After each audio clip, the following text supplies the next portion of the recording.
কিরে, মন খারাপ করে বসে আছিস কেন? শরীর খারাপ করছে নাকি?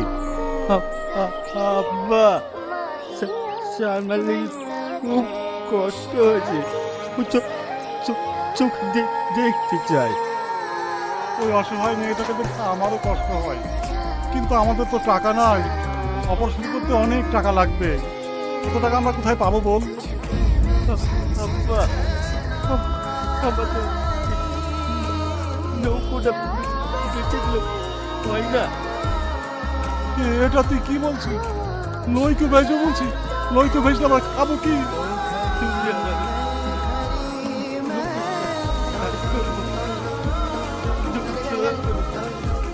তাহলে